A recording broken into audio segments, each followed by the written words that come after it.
Дербито помеѓу Осогово и Слога, кое се одигра во рамките на петото коло во втората фудбалска лига Исток, изобилуваше со возбудување, неизвестност, но и нервоза кај фудбалерите, предизвикана од желбата да се победи противникот.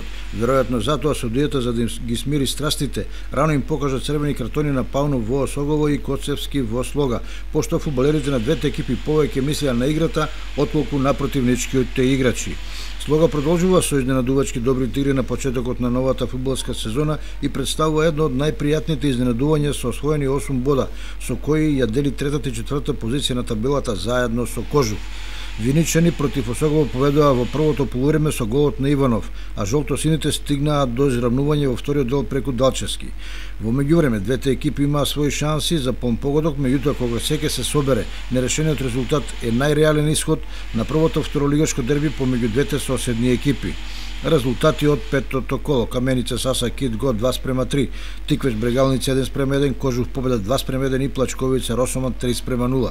На табелата со по 11 бода во водство се Тиквеш и Брегалница, по нив следуваат со 8 бодови Кожув и Слога, потоа победа и Росоман имаат по 7, Кит Го 5, Плачковица 4, Каменица Саса и Осогово по 3 бода.